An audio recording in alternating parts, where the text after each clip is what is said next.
programming skill, communication skill. Likewise, there are so many, even up which belong to region is also important. Suppose if the location is the Maharashtra, they will prefer the people from the Maharashtra rather than the people from Gujarat.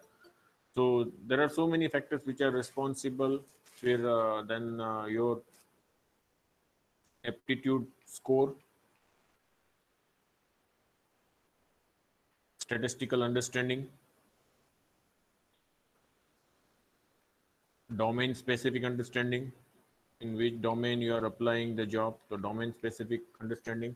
So let us say these are all X. It may be of a qualitative and quantitative, and that X affect your probability of getting the job. So probability of getting the job is nothing but your expected value of Y. So as I said that we cannot direct equate expected Y value with the X dash beta. Why? Because this is on the real line. It belongs to R1, and this is nothing but it is a probability. It belongs to 0 to 1. So I cannot compare the 0, 1 to real line, and that is how I require to have a 3 different transformation. What are the transformation I had applied? I had applied the Lot. first transformation is logic transformation. We call them as G of pi is equal to log of pi upon 1 minus pi. What is pi? Pi is nothing but the probability of the student is going to get the job. We call them as a pi. Another transformation we have seen, G2 pi is equal to phi inverse of pi, where phi is nothing but the cumulative distribution function of a standard normal, and you are taking the inverse of that. And third is a complementary log transformation. It is a log of minus log of 1 minus pi. ऐसा ही था ना कि पाई था. Here you can write pi or 1 minus pi, doesn't make much sense. So that means there are 3 transformations. First transformation is known as a logit. Second transformation is known as a probit. And third transformation is known as a complementary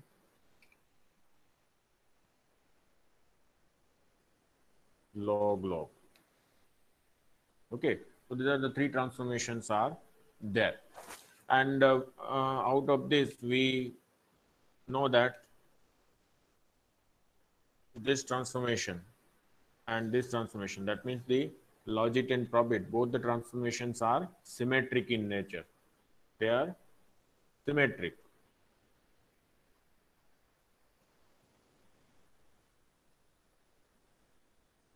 And this is a asymmetric transformation. Okay, so that we have seen. How to prove that we have also discussed in the last lecture. So when your response is binary, you have to convert them into the real line, because now you have taken the transformation on the pi. Pi was on the real line. Sorry, pi was on the interval 0 to 1. When you have taken the logit transformation, it is converted into real line.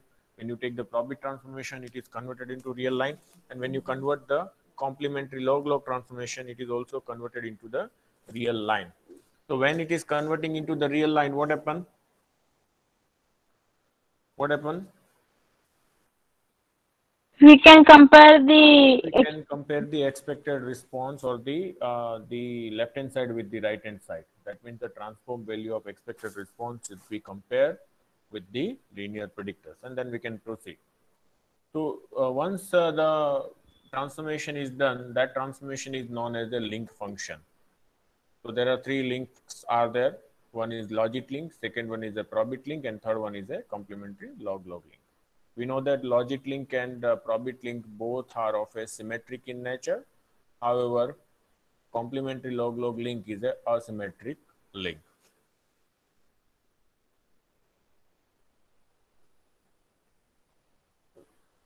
So once the model is there, you can go for the estimation of the parameters. So we have seen the estimation of parameter by the iteratively reweighted least square methods. Okay. So, and where we have obtained the form of the adjusted dependent variable z, and another form we obtain the weight matrix W inverse. W. So for that we require to know the form of the link function, we require to know the form of the linear predictors, and then we can obtain the d eta by d mu.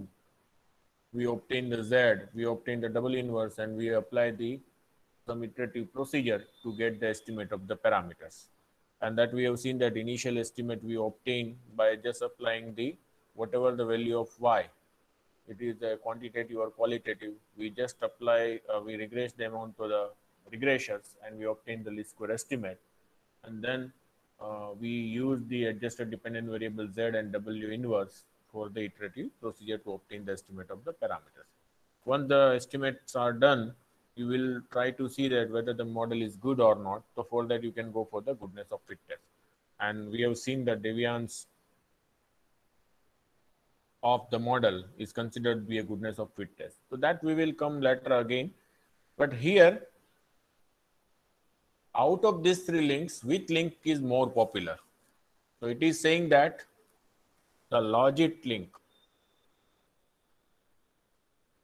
is more popular among the all three links, and that is how the logistic regression has the lots of application in the real life. Why logit link? I will come to that. One of the most theoretical advantage of the logistic link, or you can say that logistic transformation or logit link function over all other link function. कौन से other है? Which are? It is a probit link and second one is complementary log-log link. So out of this, logit link has the more theoretical advantage. Why advantage? The advantage is that the difference on the logistic scale can be estimated regardless whether the data are sampled prospectively or retrospectively. Okay, so now it is saying that if you take the difference in a logistic scale, whether the data is taken or the sample prospectively or retrospectively, it is giving the same estimate of the parameter, except the intercept that we will again prove later. So now the question is that, of course, it is saying that the logistic link having the better advantage compared to overall, that it can give the same estimate of parameters whether the data is sampled prospectively or retrospectively. Now the question is that what do you mean by the prospectively and retrospectively? That means what is the prospective study and what is a retrospective study? Okay, so why there is a need of a study of a prospective study and retrospective study? Because logistic link giving the same estimate of parameters, whether you have taken the data through prospective study or through retrospective study. Is that clear up to here? Any questions, anyone? Sir last का थोड़ा समझ में नहीं आया. क्या नहीं आया समझ में, बोलो.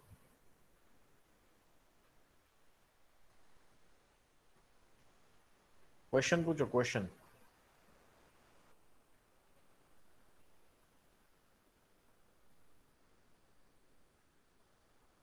रेट्रोस्पेक्टिव और रेट्रोस्पेक्टिव और वो वाला पार्ट समझ नहीं आया सर, एक बार फिर से समझाइए ना. वो तो अभी हम प्रोस्पेक्टिव एंड रिट्रोस्पेक्टिव में गए ही नहीं है. हमने तो सिर्फ इतना ही बताया कि whatever the scale you have taken, let us say you have a 3 different links are there. Out of these 3 links, which link is more popular and why? Out of 3 links, the logistic link or the logit link is more popular. Why it is more popular? Because it is giving the same estimate of the parameters, whether the data is taken or sampled prospectively or retrospectively. Okay. When I'm saying that same estimate of parameters, it means, what do you mean by the same estimate of parameters?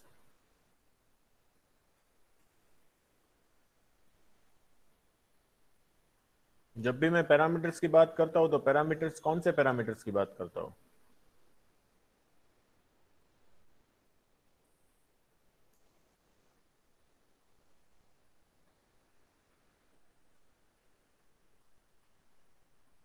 The parameters associated with linear predictors. जब भी हम model fitting की बात करेंगे तो हमें किस में इंटरेस्ट है? We are interested in the estimate of the parameters associated with the linear predictors. Why? Because we wish to say that what is the weight of a certain variables on my expected response. Okay, तो I am always interested in the regression coefficient, and regression coefficient कहाँ पे होते हैं? जहाँ regressors होते हैं। regressors कहाँ पे है? linear predictors में। ठीक है? So ये जो मैं आपको बताया यहाँ पे कि difference on the logistic scale can be estimated regardless of the sample data are sampled prospectively or retrospectively. There is a one theorem that we will prove that theorem. Okay, but that theorem will be proved after the understanding of the what is a prospective study and what is a retrospective study. Is that clear? Yes, am I audible? Yes. Yes, sir. बीच बीच में आपको जवाब देना है, वरना मुझे समझ में नहीं आता है, क्योंकि I have shared my screen. हम मीट से बाहर निकल जाएंगे तो भी मुझे पता नहीं चलेगा। ठीक है, तो आपको बीच बीच में मैं जब पूछता हूँ तो आपको जवाब देना है। Okay, so there are two types of the study. One is a prospective study and another is a retrospective study. So what is a prospective and what is a retrospective? So first we will talk about the prospective study. आपने before going to this theoretical jargon, suppose आप कोई दवा बना रहे हैं, जैसे अभी corona की वैक्सीन बन रही है, तो वैक्सीन का ट्रायल कैसे होता है?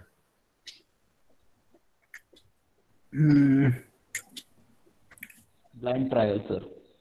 वो तो बराबर है, ब्लाइंड ट्रायल है, ब्लाइंड ट्रायल करेंगे, वो तो बात की बात है ब्लाइंड ट्रायल की।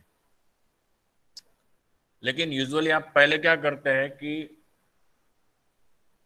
यूजुअल सेटअप में जब भी वैक्सीन बनाई जाती है तो क्लिनिकल ट्रायल में 4 फेज होते हैं। First phase is the elementary trial. Elementary trial means it works on the animals, like mice है या रेबिट्स है या मंकी है, कि जिसकी सर्टेन कैरेक्टरिस्टिक्स जो है that associated with the human, so उसके ऊपर ट्रायल किया जाता है। जब वो एलिमेंट्री ट्रायल में से पास होता है, उसके बाद किसके ऊपर? ह्यूमन के ऊपर ट्रायल होता है, और ह्यूमन के लिए उसमें ट्रायल होता है हमेशा पहले हेल्दी वॉलेंटियर्स के ऊपर। ठीक है, तो अभी हेल्दी वॉलेंटियर्स के ऊपर जब ट्रायल होता है तो यूजुअली क्या होता है कि जैसे कि आप डायबिटीज की कोई ड्रग्स बना रहे हैं, तो you should have a two group, कि एक पेशेंट है उसको डायबिटीज नहीं है और एक पेशेंट है उसको डायबिटीज है, और आप क्या कर रहे हैं? एक को आप डायबिटीज एंटी डायबिटीज का आप ड्रग दे रहे हैं और दूसरे को भी दे रहे हैं। ठीक है, तो वन ग्रुप जिसमें डायबिटीज नहीं उसको कंट्रोल कहता है, उसको आप टाइम के साथ ही आप ऑब्जर्व करो, और दूसरा ग्रुप है जिसके अंदर डायबिटीज है, they are called the treatment group, and then you can just after certain period of time उसको आप ऑब्जर्व करो whether the it will able to whether the treatment is effective to control the diabetes or not. For example, दूसरा है कि हम coffee पीते हैं, तो कॉफी के अंदर क्या होता है? कैफीन होता है, पता है ना? ये जो कॉफी पी रहे हैं उन सबको पता होता है, जो कॉफी पी रहे हैं यस सर। तो कॉफी के अंदर रहता है कैफीन, और अगर कैफीन क्या करता है? आपके माइंड को अलर्ट रखता है, लेकिन अगर वो ज्यादा कैफीन हो गया तो then it is a disturbance to the human body. So now I wish to see that is there any impact of the caffeine on the bladder cancer or not. मतलब कि जो कॉफी ज्यादा P रहा है उसको bladder cancer हो रहा है, या कॉफी कम पी रहा है उसको हो रहा है? तो मुझे क्या करना पड़ेगा? मुझे स्टडी करना पड़ेगा।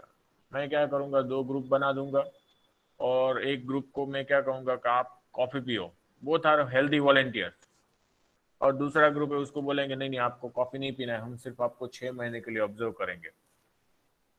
तो level of consumption of the coffee, रोज की हम 5 कॉफी एक बंदे को पिलाएंगे और एक ग्रुप को, और दूसरे ग्रुप को हम कुछ नहीं दे रहे हैं. And then we try to see that after the 6 month, is there any incidence of the bladder cancer in the either of the group. वो ऑब्जर्व करेंगे. अगर ब्लैडर कैंसर मिला तो किस में मिला, कॉफी पी रहे वो ग्रुप में मिल रहा है कि कॉफी नहीं पी रहे उसमें मिल रहा है. तो how many blood incidents are observed into the group where the exposure is given, and how many cases are occurred when there is no exposure. Exposure मतलब एक ग्रुप को हमने कॉफी दिया है उसको हमने बोलता है एक्सपोजर है, दूसरे ग्रुप को कॉफी नहीं दिया है, that means they are not expose to the caffeine. दोनों में हम देखेंगे what is the proportion of the bladder cancer, whether the proportion are same. अगर सेम है तो इसका मतलब कॉफी पी रहा है या नहीं पी रहा है उससे ब्लैडर कैंसर का कोई कनेक्शन नहीं है. But suppose proportion is higher in the proportion group where they are taking the or where they are consuming the coffee, then we say that the coffee has some connection with the bladder cancer. That means coffee is a one risk factor for the bladder cancer. सिर्फ coffee पीने से नहीं हो रहा है, but there are so many risk factors are there. One of the risk factor is that habit of drinking the high amount of the coffee may leads to the bladder cancer. Is that clear? Yes, sir. Yes, तो sir. ये क्या हुआ कि Yes, sir. इसको कहते हैं follow up Yes, study. sir. It is known as a follow up study. आप क्या कर रहे हो, उसको फॉलो अप कर रहे हैं. कहाँ से, प्राइमरी एंड पॉइंट से आप शुरू कर रहे हैं. आपका लास्ट पॉइंट जो है वो क्या है कि आपने जो टाइम पीरियड दिखाया है that is called the end point.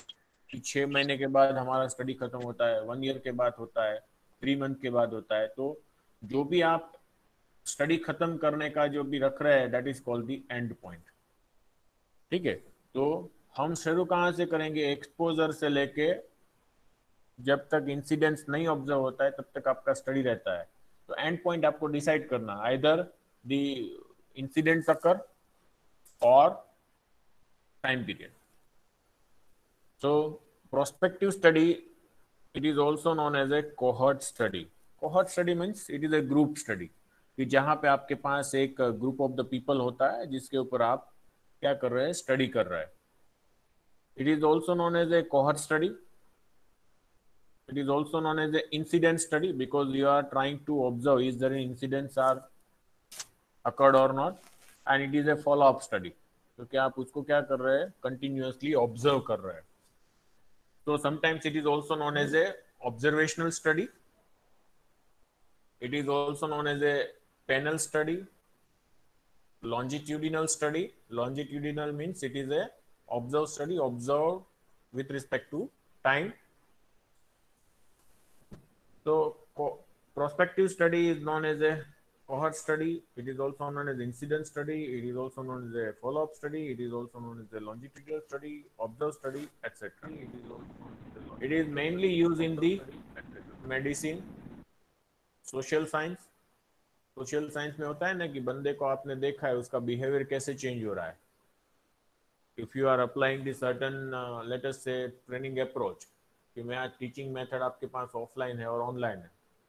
मैं दो ग्रुप में, एक ग्रुप में मैं पढ़ा रहा हूँ ऑफलाइन में और एक ग्रुप को मैं ऑनलाइन पढ़ा रहा हूँ, और 6 महीने के बाद दोनों का स्कोर ऑब्जर्व कर रहा है.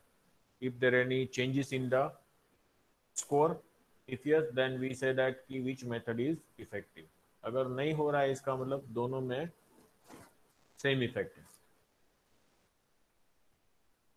You can also study in the actuarial science and ecology. Ecology means जहाँ पे आप environment और ecology की बात कर रहे हैं. ठीक है, कि भाई जैसे टाइम के बेस पे रेडिएशन सर्टेन एरिया में है और वो एरिया में बर्ड्स काउंट का क्या हो रहा है at the time is going. जैसे जैसे जैसे रेडिएशन बढ़ता रहा, जैसे कि आपके घर के आसपास मोबाइल के टावर लगाए और एक एरिया है कि जहाँ पे एक भी मोबाइल के टावर नहीं है, तो वो एरिया में आपका बर्ड का काउंट देखो 6 मंथ के बाद, और यहाँ पे देखो 6 मंथ के बाद बर्ड का count, whether the birds count remain the same. अगर सेम है तो इसका मतलब मोबाइल टावर की इफेक्ट नहीं है. अगर सेम नहीं है तो आपको देखना है कि कहाँ पे ज्यादा है कहाँ पे कम है। जहाँ पे ज्यादा है इसका मतलब कि यहाँ पे आपको देखना है कि एक्सपोजर दिया है। अगर एक्सपोजर दिया है इसका मतलब कि रेडिएशन टावर, मोबाइल टावर लगा है फिर भी काउंट बढ़ रहा है, तो मोबाइल टावर इज इफेक्टिव। अगर मोबाइल टावर लगाने से काउंट कम हो रहा है इसका मतलब कि radiation is hazards for the ecology. इसलिए कहा जाता है कि आपके फ्लैट के ऊपर या टेनामेंट के ऊपर mobile tower should not be allowed because it create lots of the issue. ऐसा स्टडी हुआ था कि that is one of the reason for the cancer. Okay, तो ये सारे स्टडी आपके जो है it is known as a prospective study. It is an analysis of risk factor. हम क्या किसका एनालिसिस कर रहे हैं? Risk factor. जैसे हमने रिस्क फैक्टर में कॉफी ड्रिंकिंग में रिस्क फैक्टर क्या था? कॉफी पिया है या नहीं पिया है, तो जो risk factor is a coffee किसके ऊपर है? डिजीज के ऊपर। So it is an analysis of risk factors and follow up a group of people who do not have a disease for a period of time and see who develop the disease.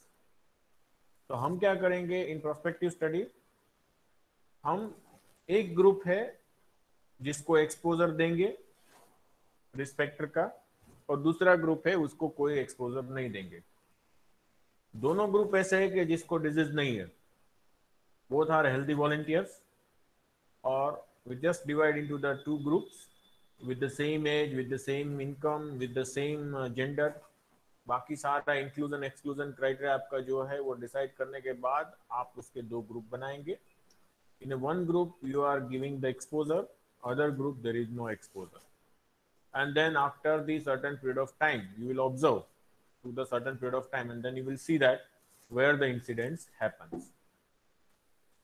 So incidence happen means where the disease is developed. So that is nothing but the concept of a prospective study. In medicine, a cohort study is often undertaken to obtain evidence to try to refute means reject the existence of the suspected association between the cause and effect. Usually हम क्या कहते हैं कि there is no impact of caffeine or the coffee drinking on the bladder cancer. That is our null hypothesis, and we are always try to reject it. No, there is some association because we try to see that what is the actual impact of the risk factor on the supposed cause. So we are always trying to find out the association between the risk factor and the disease. So that is kind of a study. It is a cause and effect. Cause is nothing but my risk factor, and effect you observe in the form of incidence of a new cases of a disease. The cohort is identified before the appearance of disease under investigation. So cohort means a group of people that you have to identify the before appearance of the disease under investigation. कि भाई कोई भी disease हो, ठीक है, उससे पहले आपको ग्रुप आइडेंटिफाई करना है और फिर उसके ऊपर आपको फॉलो अप स्टडी कंटिन्यू करना है। Is that clear? तो कोहॉर्ट स्टडी को हम फॉरवर्ड स्टडी भी कह सकते हैं। स्टडी को हम हेलो तो हाँ सर। हाँ, cohort study is also known as a follow up study. Follow up means क्योंकि हम पेशेंट्स को कुछ भी नहीं है, they are healthy volunteers and then try to observe that after the certain period of the time is there any chance of occurrence of the disease. अब किस में देख रहे हैं? तो हमने दो ग्रुप बनाए। One group where we have given the exposure, another group when there is no exposure is given. ठीक है, जैसे एक आपको बताइए, आप में से सपोज हम डिवाइड कर देते हैं दो ग्रुप में।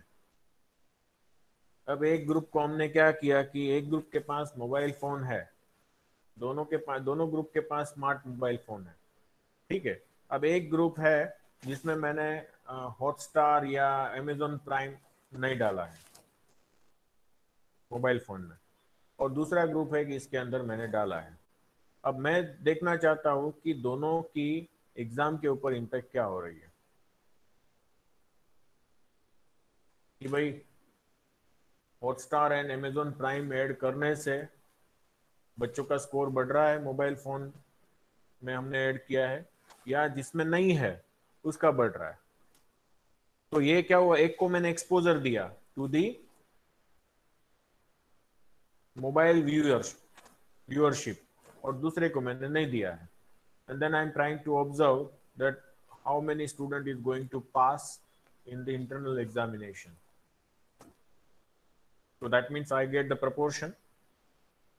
Suppose दोनों में से हम 40-40 डिवाइड कर दिए irrespective of course, ठीक है, irrespective of other things, पर 40-40 डिवाइड किया, 40 बच्चों को हमने वो बोलो डिपार्टमेंट की ओर से फ्री, देखो आप मजे करो, और दूसरे 40 है जहाँ पे नहीं आपको हम नहीं देंगे, एंड देन दोनों ग्रुप में आप देखो क्या हो रहा है, whether the passing proportion is same. If it is same, it means that there is no impact of the exposure of the Hotstar and the Amazon Prime. ये क्यों बोल रहा हूँ मैं, क्योंकि अभी आईपीएल शुरू होगी, और आईपीएल शुरू होगी तो आप क्या करेंगे, and when you see the IPL, देर रात तक आप जागेंगे, दोपहर को आप वो करते रहेंगे, लेक्चर्स में बीच बीच में आप आईपीएल का स्कोर क्या है वो देखने चले जाएंगे, ठीक है, तो आपका ध्यान इस पे ऊपर नहीं रहेगा तो आपका पढ़ाई नहीं होगा, तो इंटरनल में रिजल्ट के ऊपर इफेक्ट होगी।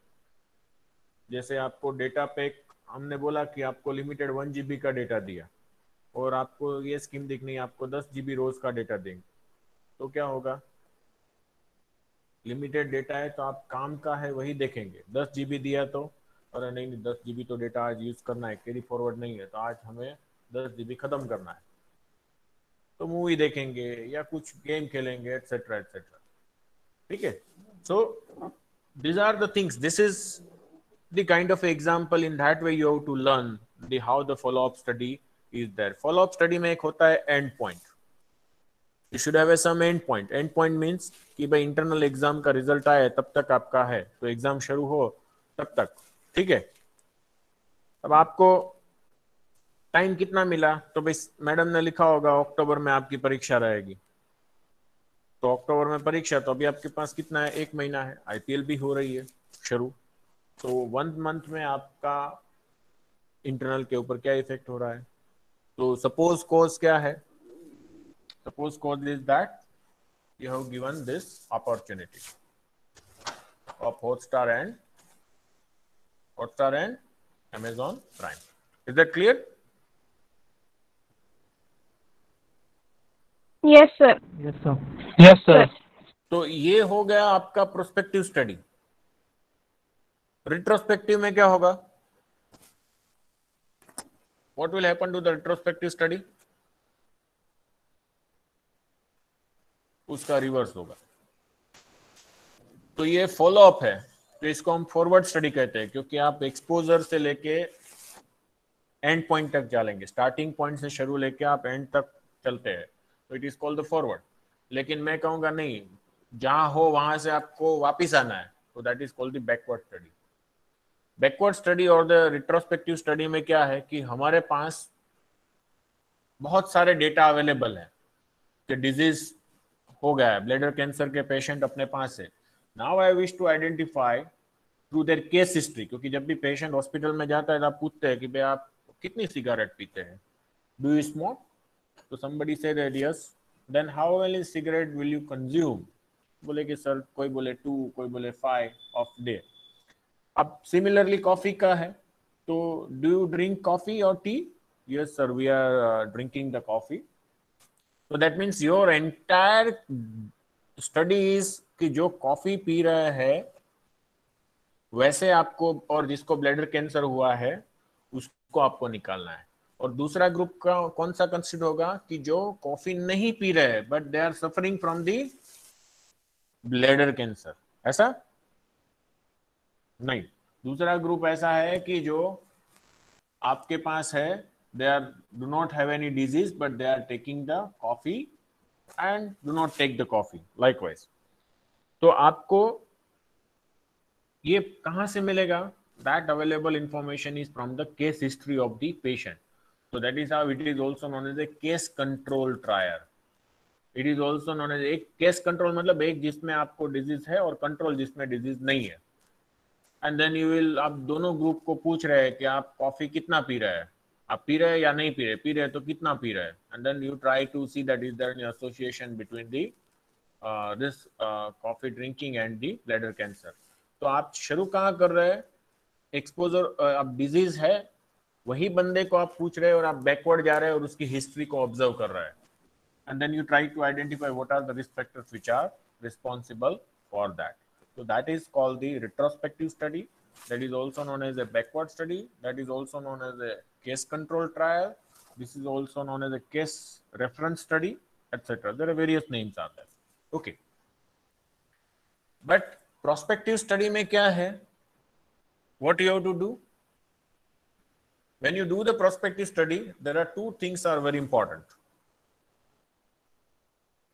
These are, first, that you should have a sufficient information about the people in the various group and necessary on the factors which are known to have effect on the response under the study. तो आपको पहले पता होना चाहिए जो भी group है उसकी पूरी डिटेल्स, एंड उसको अगर आपको इफेक्ट का स्टडी करना है कि डिजीज का, तो कौन से ऐसे रिस्पॉन्सिबल फैक्टर्स है which is affecting your response, तो वो आपके पास पहले होना चाहिए. जैसे मुझे ब्लैडर कैंसर का स्टडी करना है, and if I am saying that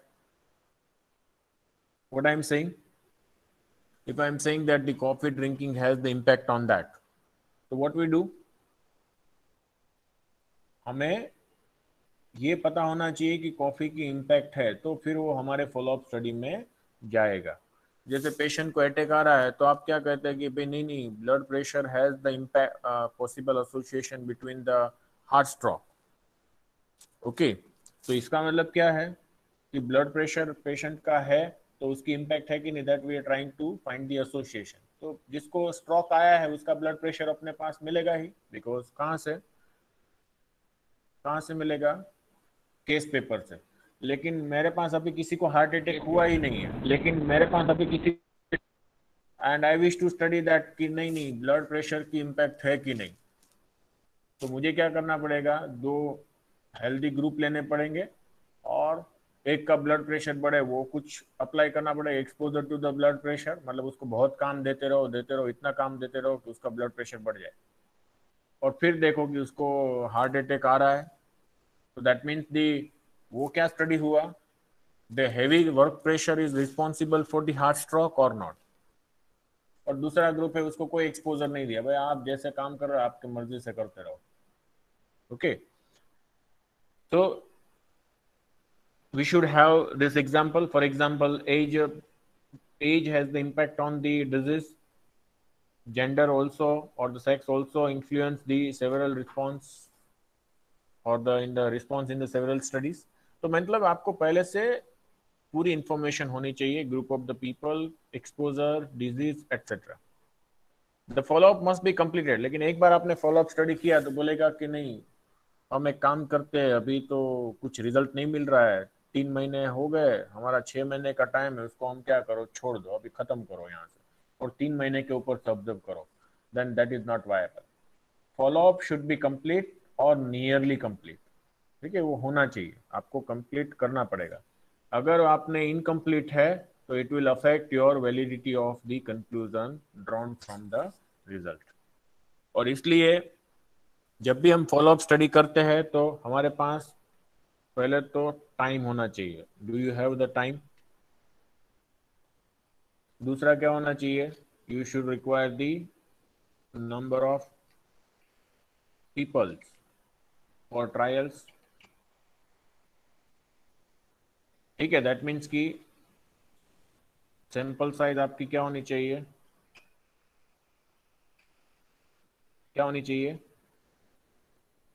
छोटी या बड़ी, स्मॉल और लार्ज,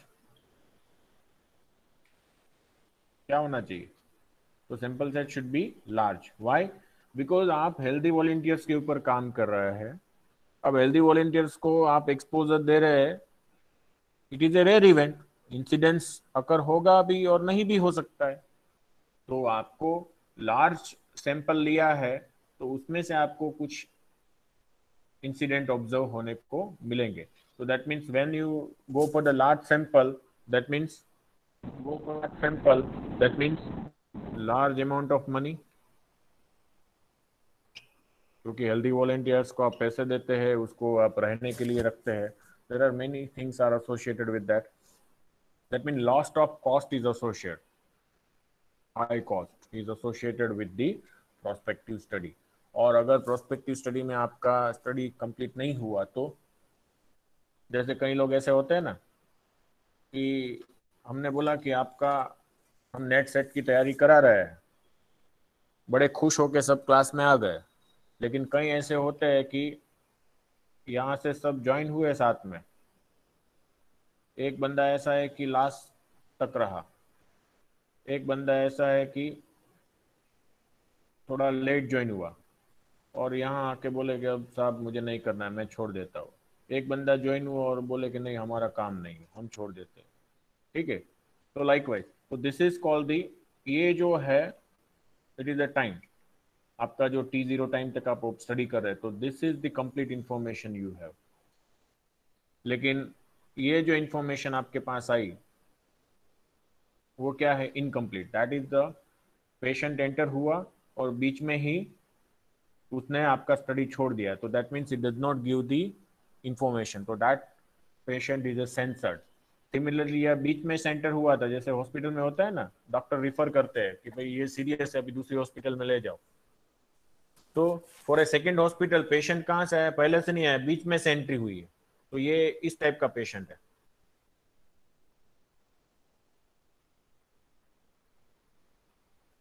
ठीक है, तो इसलिए that is called the, again it is, यहाँ से पहले से शुरू होता है तो, लेकिन यहाँ बीच में सेंटर होता है, it is called the lab censoring, क्योंकि आपको आगे की कुछ इंफॉर्मेशन आपके पास नहीं है।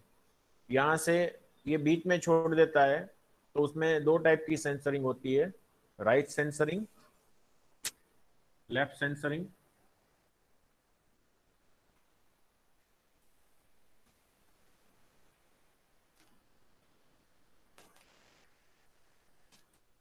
लेफ्ट सेंसरिंग ये आपको भट्ट सर पढ़ाएंगे रिलायबिलिटी में, मैं यहाँ पे नहीं जाऊंगा। राइट सेंसरिंग और सेंसरिंग, सेंसरिंग का मतलब क्या है कि when you do not have a complete information in your hand. ठीक है, अगर आपने 6 महीने का स्टडी है और सभी के सभी 6 महीने तक रहते हैं, तो you should have a complete information and none of the observation is censored. लेकिन आपने स्टडी शुरू किया और उसके बीच में ही कोई छोड़ के चला गया, तो that individual does not give the complete information, तो दैट ऑब्जर्वेशन और the individual is considered be censored observation. Okay, या ऐसा भी हो सकता है कि पेशेंट आपका है, आपने कहा कि हार्ट का ऑपरेशन करने के बाद वो पेशेंट 1 साल तक उसका आप फॉलोअप ले रहे हैं, तो 1 साल के बाद की पेशेंट की आपके पास कोई इंफॉर्मेशन नहीं है, तो that means you have only information up to the 1 year, तो again that patient is considered to be a censored. Okay, so मैंने ग्राफ में थोड़ा आई थिंक मिस्टेक किया है, again I will tell you. ये आपका टी टाइम है, यहाँ पे आपने फॉलोअप स्टडी कर रहे T0 तक, अगर पेशेंट यहाँ से एंटर हुआ है, यहाँ तक रहा, कोई पेशेंट यहाँ तक रहेगा, वो पेशेंट यहाँ तक रहेगा, तो ये पेशेंट है वो क्या हो गया है, इसकी आपके पास इंफॉर्मेशन है, सॉरी आई फॉरगॉट, ये यहाँ पे इसका डेथ हो गया पेशेंट का, तो that information, complete information is with you, यहाँ पे भी कंप्लीट इंफॉर्मेशन है, up to T0 you have a complete information. लेकिन यहाँ पे कोई पेशेंट आगे भी गया तो यू डू नॉट हैव, तो that is said to be a censoring, and this is the example of a type 1 censoring. कई सारे पेशेंट है कि यहाँ पे आपने इसको छोड़ दिया बीच में से, क्योंकि ट्रायल की क्या हो रही है, एडवर्स इफेक्ट हो रही है, तो आपने बोला कि नहीं नहीं हम आपको कंटिन्यू नहीं कर सकते, या पेशेंट को अच्छा नहीं लगा और उसने छोड़ दिया, तो there is also a kind of a censoring, it is called the right censoring. And when there is a censoring, it does not give the information. Okay. तो इसलिए जब भी आप प्रोस्पेक्टिव स्टडी में जा रहे हैं, फॉलोअप स्टडी में जा रहे हैं, that means you require the larger sample size, and therefore the large cost is associated with that, and that is how the prospective study is many time not advisable, but that again you have to perform. इसलिए clinical trial जब आप करते हैं तो जो आप पढ़ेंगे fourth semester में, when you go for the clinical trial, then what happen? The sample size is very small. आप ऐसा नहीं है कि भाई चलो आज 50,000 के ऊपर स्टडी कर लो. You have to have a sample size is maybe 15 or 20, और उसके ऊपर आप स्टडी कर रहे हैं, उसके ऊपर रिजल्ट मिलेगा, फिर आप नेक्स्ट फेज में थोड़े और सैंपल बढ़ाएंगे. Okay, when data are in the form of the count, the strength of association or the correlation between the risk factor and the disease may be expressed as the relative risk. What is the relative risk? It is the incidence of the disease among the exposed. ठीक है, divided by incidence of disease among the non exposed. तो for example ये table देखिए, exposure यहाँ पे present है और यहाँ पे एब्सेंट है.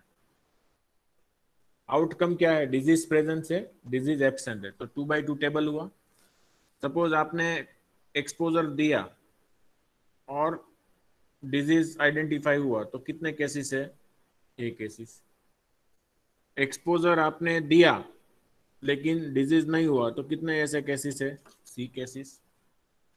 अब आपने क्या किया? एक्सपोजर दिया ही नहीं, फिर भी उसमें डिजीज आइडेंटिफाई हुआ, कितने हैं लोग? बी लोग हैं.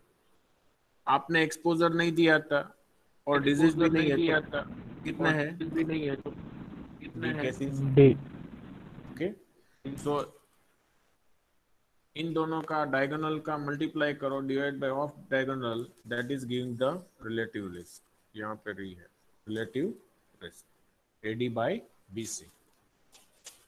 अब यहाँ पे हमने लिखा है why AD बाय BC, तो मैं भी उसका रीजन आपको बताता हूँ.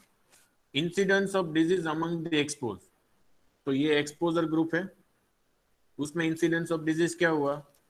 A/C. ठीक है, और यहाँ पे क्या हुआ? Incidence of disease among the non exposure group, तो disease divide by non disease कितने? B/D, तो क्या हुआ? AD बाय BC हुआ. ठीक है, तो relative risk is nothing but it is simply association between the risk factor and the disease, and that is known as the incidence of disease among the exposed group divided by incidence of disease among the non-exposed group. So that is called the relative risk. यही हुआ ना, relative risk का मतलब क्या हुआ? It is a risk, but relative क्यों है? Disease हो रहा है, इसका मतलब रिस्क तो है ही, लेकिन रिलेटिव क्यों? कि भाई नॉन एक्सपोज के कंपेयर में एक्सपोज को रिस्क ज्यादा है. इसका मतलब RR की वैल्यू 1 है, तो क्या हुआ? If RR equal to 1, what will happen? What will happen? Both are same, na sir. मतलब the incidence of disease disease in the exposed and not- exposed and non-exposed group are same. अगर greater than है तो Same, yes sir. greater than है तो Greater than है तो sir जो expose greater रहेगा. हाँ, तो that means the whoever is getting the Disease. exposure having a more chance of the or the more chance of risk compared to who do not have a exposure. Yes, sir. इसलिए कहा जाता है कि corona में, इसलिए कहा जाता है किसको कोरोना का चांसेस बढ़ जाता है? जिसको एक्सपोजर ज्यादा मिले. जितनी मतलब कि वो क्या है, भीड़ भाड़ एरिया में घूमता रहे, मास्क ना लगाए, 2 गज की दूरी ना रखे, है गवर्नमेंट कुछ भी बोले हमें क्या फर्क पड़ता है, पान खाए, पिचकारी मारे, तो वो लोग क्या है कि they are at more risk compare to जो बंदा घर पे आराम से बैठा है, वर्क फ्रॉम होम कर रहा है, जो भी काम कर रहा है, जरूरत पड़े तो ही बाहर निकलता है. ठीक है, तो उसको एक्सपोजर के चांसेस क्या होता है? कम होते हैं. तो who is at more risk, तो दैट यू कैन आइडेंटिफाई कि बंदा है जो बाहर घूम रहा है और जो बाहर नहीं घूम रहा है, तो उसमें कितने लोगों को कोरोना हुआ कि जो जिसको एक्सपोजर ज्यादा मिला था. जिसको एक्सपोजर था फिर भी कोरोना नहीं हुआ, ऐसे कितने केसेस है. जिसको एक्सपोजर नहीं था फिर भी कोरोना हुआ, उसे कितने केसेस है. Likewise, so that you can identify through this.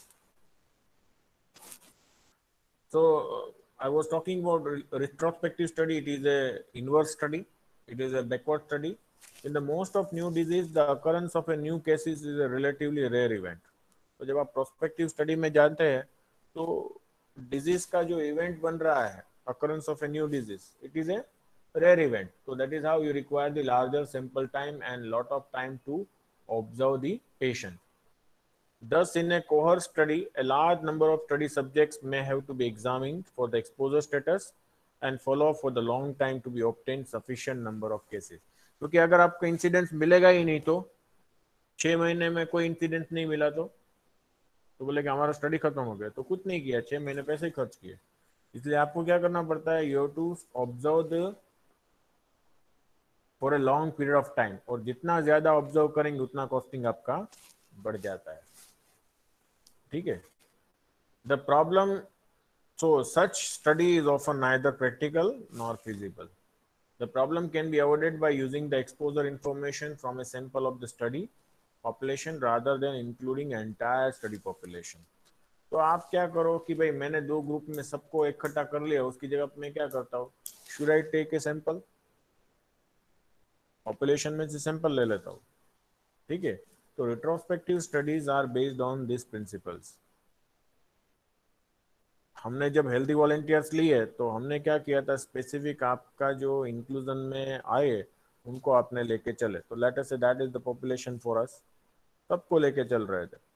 Retrospective study क्या कहता है, can we take a sample from that, तो हाउ, उसकी बात कर रहे हैं। In prospective study 2 or more group which are distinguished with reference to the supposed cause are studied for the extent of the effect in each group. तो एक को आपने एक्सपोजर दिया है, दैट इज वन ग्रुप, और एक को नहीं दिया है, और दोनों ग्रुप को आप ऑब्जर्व कर रहे हैं जब तक इफेक्ट ऑब्जर्व हो रही है तब तक। However, in retrospective study, also known as a case control or case reference study, the group for study are chosen with reference to the effect. तो आप क्या करेंगे, ग्रुप सिलेक्ट करेंगे, एक ग्रुप ऐसा कि जिसमें इफेक्ट प्रेजेंट है, मतलब डिजीज प्रेजेंट है, और दूसरा कैसा लेंगे, which does not exhibiting the such group, तो इसको हम क्या कहेंगे, कंट्रोल ग्रुप।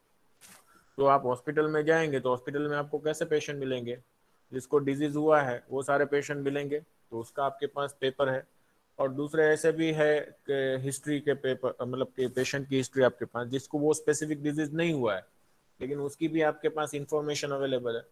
तो हॉस्पिटल से आपको दोनों डेटा मिलेगा, लेकिन दोनों में आपको क्या करना है, for a both group you have to select the suitable sample. Why the another control group is required, because for a comparative study, जैसे वहां पे हमने हेल्दी वॉलेंटियर्स लिया था और एक को एक्सपोजर दिया और देख रहे हैं कि किस में ज्यादा केसेस ऑब्जर्व हो रहे हैं। यहाँ तो क्या है कि एक ग्रुप है जिसमें सबको डिजीज है ही, तो दूसरा ग्रुप क्या है, डिजीज नहीं है, तो हम देख रहे हैं कि एक्सपोजर कितना मिला था डिजीज ग्रुप में और नॉन डिजीज ग्रुप में एक्सपोजर कितना मिला था, वो दोनों ऑब्जर्व कर रहे थे।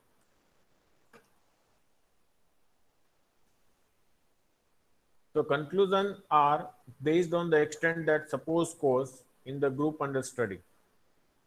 Thus, while a prospective study goes forward from risk factor to development of the end point or the disease, while the retrospective study start with the end point, मतलब disease है कि नहीं वहां से शुरू करता है, and move backward time to identification of a risk factors. To understand the same, let us consider for illustration the study of effect of a caffeine on a bladder cancer. In prospective study, the coffee drinker based on their level of consumption and non-coffee drinkers will constitute the group of study. तो एक group ऐसा है जो coffee P रहा है, दूसरा group है जो कॉफी नहीं पी रहा है, और दोनों ग्रुप में हम क्या देख रहे हैं, the incidence of bladder cancer in this group will be recorded and conclusions are drawn based on the result. तो दोनों ग्रुप में आप देख रहे हैं कितने लोगों को ब्लैडर कैंसर हुआ है एंड उसके बेस पे आप डिसीजन ले रहे हैं। On the other hand, in a retrospective study, the bladder cancer cases suitable choose.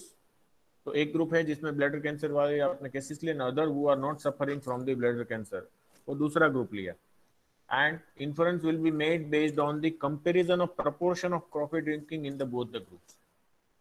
कि पहला ग्रुप है उसमें कितने परसेंटेज लोग कॉफी पी रहे हैं, लेवल ऑफ कंजम्पशन, और दूसरा ग्रुप है उसमें कितना है। अगर प्रोपोर्शन दोनों का कॉफी ड्रिंकिंग का सेम है तो हम कहेंगे कि हाँ there is a impact, there is no impact of this. अगर किसी में ज्यादा है किसी में कम है तो अगर आप डिसीजन ले सकते हैं। सो in retrospective study, attempt is made to compare the frequency of the suspected cause in the affected group with the non-affected group in the population from which the patient come. आपको affected group and non-affected group के आप क्या करेंगे, comparison करेंगे. So instead of the true relative risk, only estimated relative risk known as a odds ratio. इसलिए हम क्या करेंगे, odds ratio calculate करते हैं. What is the formula of odds ratio?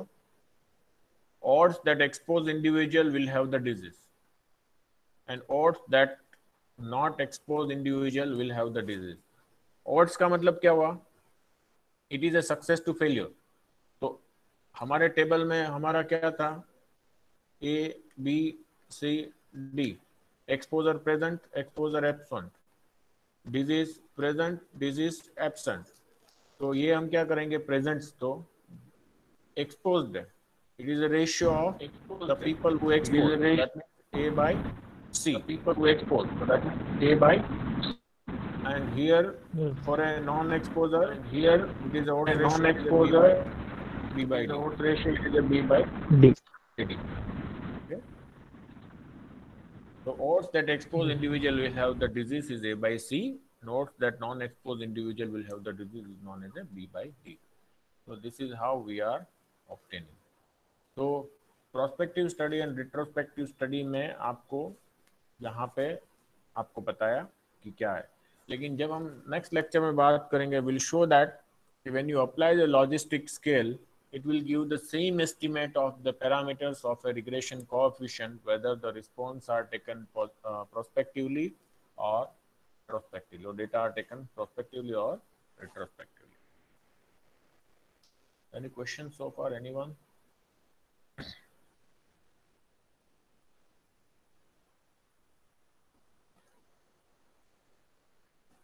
Hello.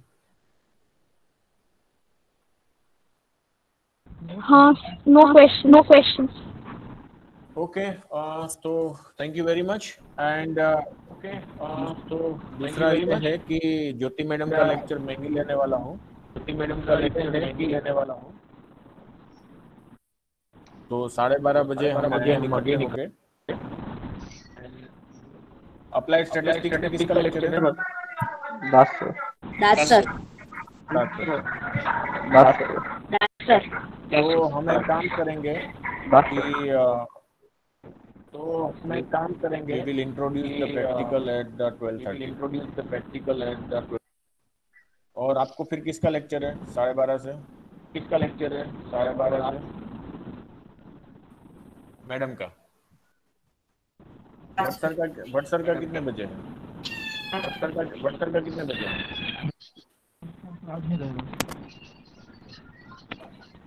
Okay, मतलब 2 बजे मेरा ही है ना? 2 बजे से मेरा है. आप प्रैक्टिकल लेते आ जाओ. हाँ, तो ओके, तो हम प्रैक्टिकल ले लेंगे. ठीक है. और फिर मैडम 2 बजे मेरा लेक्चर है. Okay. And one more thing. आप में से इसको मैं रिकॉर्ड बंद कर देता हूँ.